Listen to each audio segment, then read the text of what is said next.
Buenas tardes, bienvenidos a mi canal de Reflexiones al Atardecer. Mi nombre es Juan Carlos Juárez y en este canal estamos estos días dedicando un tiempo especial a la carta a los Hebreos, que se encuentra en el Nuevo Testamento, una carta que tiene casi 2000 años y creo que nos aporta una información importante de lo que, de lo que hemos de saber acerca del camino al cielo. Creo que uno de los grandes problemas que hay en la sociedad es precisamente la falta de paz, el miedo a la muerte, el miedo al más allá. Y todas las religiones, todas las filosofías intentan aportar algo para que en realidad tengamos cierta tranquilidad y que lleguemos lo mejor posible, digamos, a la otra vida. Sin embargo, la vida social que vamos llevando todos nos va empujando, la sociedad nos va empujando hacia tener una buena vida aquí en la Tierra, que es lo que realmente parece que es lo que interese, y sin embargo olvidamos que el ser humano es un ser trascendente, que trasciende al más allá. También olvidamos que tenemos un creador que nos ha creado y que desea nuestra paz, nuestro bien, y que además desea que pasamos toda la eternidad con él. La carta de los Hebreos, como ya hemos meditado en el capítulo 1 y en el capítulo, parte del capítulo 2, hemos visto que nos enseña acerca de que el camino al cielo está abierto. Hebreos se ha esforzado mucho, el autor de Hebreos se ha esforzado mucho en que entendamos que el camino al cielo está abierto. No para cristianos, no para creyentes, no para filósofos, no para la gente que crea o que deje de creer. Es un camino que está abierto a todos, pero que tiene unas condiciones. Y la condición principal es que precisamente creamos en que la forma de ir al cielo es la sangre de Cristo. Esa es la idea.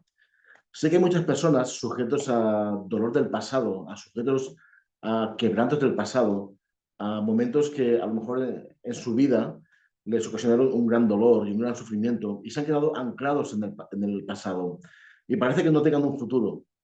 Sin embargo, yo quiero decir que aún para ellos hay salvación, hay salvación.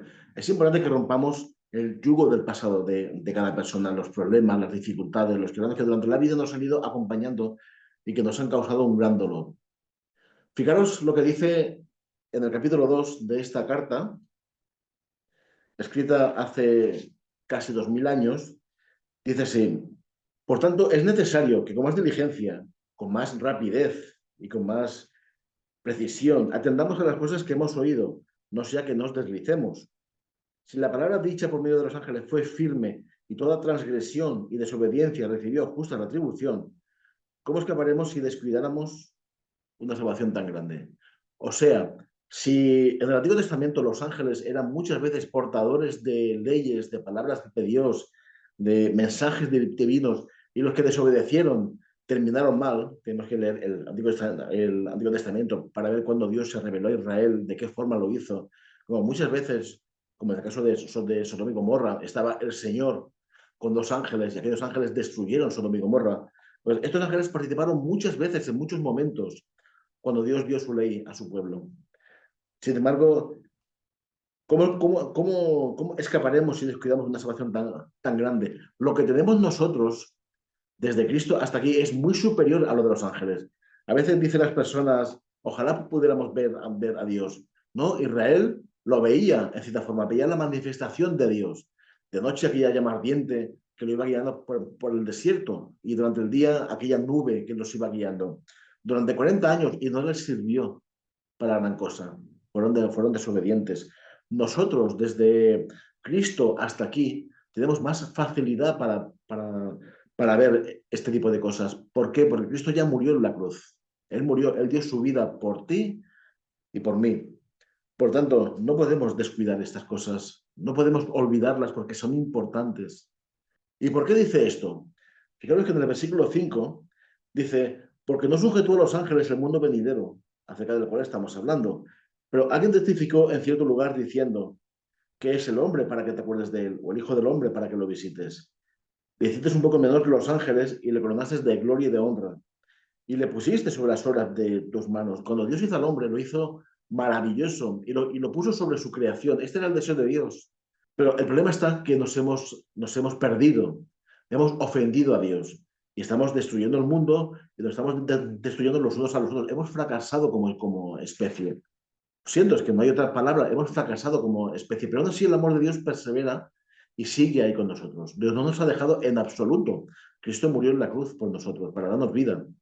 Fijaros, sigue diciendo en el versículo 9, pero vemos a aquel que fue hecho un poco menor que los ángeles, a Jesús, coronado de gloria y de honra, a causa del padecimiento, de la muerte, para que por la gracia de Dios gustase la muerte por todos. Cristo vino a morir por ti y morir por mí. ¿Hay algo en tu vida que te impida creer en Cristo? ¿Aborreces a Dios por algo? ¿Ha hecho Dios en tu vida algo que tú creas que lo ha hecho contra ti? ¿O ha sido la vida que te ha machacado como machaca a los seres humanos, la vida también, el día a día, el trabajo, la angustia, la muerte, la destrucción, como nos ha machacado a todos durante años? Y sin embargo, Jesucristo padeció la muerte para que gustase la muerte por todos. Dice, porque convenía a aquel por cuya causa son todas las cosas y porque en todas las cosas subsisten que habiendo de llevar muchos hijos a la gloria, perfeccionarse por aflicciones al autor de la salvación de ellos. Fijaros que hay una cosa que Dios, siendo todopoderoso y sabiendo todas las cosas, hay una cosa que Dios no tiene. Hay una cosa que Dios no tiene. Y Dios no tiene hijos. Aún Jesucristo, aunque es el Hijo eterno en la gloria, Él es el Hijo para que, por cuanto cuando viene a esta tierra, Él viene como el Hijo de Dios. Y luego está el Espíritu Santo, tema que un día comentaremos.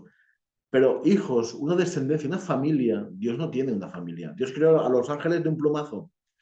No, pero Dios creó a Adán y Eva para que a través de un engendramiento tuviera Dios una familia. Y cuando la familia se hubiera completado, el número de hijos se hubiera completado, la familia humana se hubiera completado, el número lo sabe solamente Dios, Dios hubiera engendrado en el ser humano y hubiéramos sido en el cielo, en el universo y en la eternidad hijos de Dios. Este era el plan de Dios, tener una familia. Mirad cómo le hemos salido. Comparable a muchos hijos a veces en referencia a los padres, ¿no? Bueno, pero era el deseo de Dios. Ahora, para salvarlos, porque Dios no nos ha dejado a nuestra suerte, Él no ha parado todavía. Dice, convenía que, habiendo de llevar muchos hijos a la gloria, perfeccionarse por aflicciones al autor de la salvación de ellos. ¿Por qué? Porque el que santifica, los que santifica, y los que son santificados, de uno son todos, por lo cual no se avergüenza de llamarlos hermanos. Diciendo, anunciaré a mis hermanos tu nombre, en medio de la congregación te alabaré, y otra vez yo confiaré en él. He aquí yo los hijos que Dios me dio. Por tanto, por cuanto los hijos participaron de carne y sangre, él también participó de lo mismo, para destruir por medio de la muerte al que tenía el imperio de la muerte, esto es, al diablo, y librar a todos los que por el temor a la muerte están durante toda la vida sujetos a servidumbre. ¿Qué significa esto? ¿Tienes miedo a la muerte? ¿La muerte te ha perseguido durante toda la vida? ¿Has visto la muerte de hijos, la muerte de familiares? Y en el fondo estás pensando, es que si Dios existiera, traería un poco de paz a esta tierra. Y si Dios existiera, pues no hubiera pasado yo tal o cual experiencia, por lo tanto yo aborrezco a Dios por esta experiencia. Me he encontrado mucha gente así, anclada en el dolor, anclada en el dolor, anclada en el sufrimiento. Por eso el Hijo de Dios tuvo que padecer la muerte, igual que tú, igual que yo, y absorber la muerte hasta las últimas consecuencias, el dolor, el sufrimiento, la amargura de la muerte. ¿Para qué? Para ser igual que tú. Él quería identificarse contigo en tu dolor, en tu quebranto. Él quería brillar en mitad del sufrimiento, porque quiere que tú brilles en mitad del sufrimiento. Él quería que aunque hubiera dolor en tu vida, te pudieras desanclar de ese dolor y darte cuenta que Jesucristo, que Él cuando murió en la cruz, lo hizo para liberarte a ti del sufrimiento. Lo que has pasado en tu vida ya está pasado. Lo que has sufrido ya está sufrido. Pero tienes una eternidad todavía. No estás aquí para pasar 70, 80 años de casualidad, porque venimos de un mono, porque venimos de una célula. Estás aquí porque Dios te trajo a este mundo. Y no a sufrir, sino para conocerle a Él. Sino para qué iba a hacer Dios todo esto. ¿Para qué va a estar escrito? Toda esta gente murió cuando escribió estos textos, quemados, aserrados. pero toda la Biblia tiene un solo mensaje. Tengo que abrir el camino para que las personas que quieran creer en mí y puedan salir de ese dolor y salir de esa miseria en la cual se encuentran, tengan un lugar donde ir. Este era el deseo de Dios. ¿Sabéis cuál es el deseo de las religiones? Someterte, atarte a normas, si obedeces, si haces, si dices, a lo mejor quizás Dios al final te va a salvar, pero fijaros, por cuanto los hijos participaron de carne y de sangre, él participó de lo mismo para destruir por medio de la muerte al que tenía el imperio de la muerte, para destruir al diablo, porque en realidad el diablo es el gran engañador, el que te ha engañado, el que te ha dicho, deja de luchar, Dios no existe. Todo esto es una basura, todo esto no tiene solución. Sí, en Cristo tienes la solución. Dice el 15, y librar a todos los que por el temor de la muerte estaban durante toda la vida sujetos a servidumbre. No seas siervo de la muerte, no seas siervo del dolor. Es verdad que has pasado mucho, es verdad que has quebrantado mucho, que te has roto mucho en llanto, es verdad que la vida no ha sido justa contigo.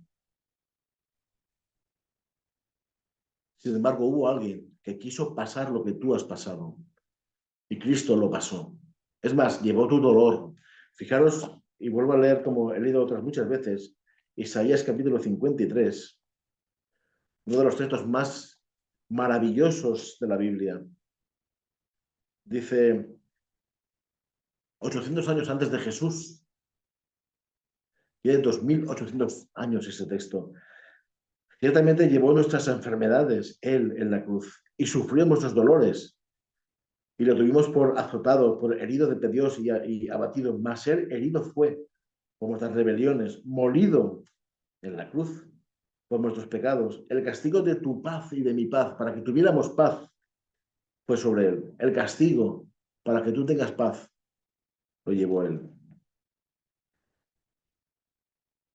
Y por su llaga, por su herida, fuimos curados. Déjate curar por el Señor, déjate curar. Fijaros, el versículo 6, todos nosotros nos descarriamos como ovejas, cada cual se apartó por su camino, pero el Señor cargó en él el pecado de todos nosotros. Angustiado él y afligido, no abrió su boca. Como cordero fue llevado al matadero. Y como oveja delante de sus trasquiladores, enmudeció y no abrió su boca. Y más dice en el 10, con todo eso el Señor quiso quebrantarlo y lo sujetó a padecimiento. ¿Por qué? ¿Por qué tuvo que hacer eso el Señor con su Hijo en la tierra? Por una razón, para sentir y para vivir lo que tú estás viviendo. Por tanto, como siempre os digo en este canal, acercaos a Dios y Él se acercará a vosotros porque os ama, solamente porque os ama. Por tanto, que el Señor os bendiga y hasta mi próximo vídeo. Adiós.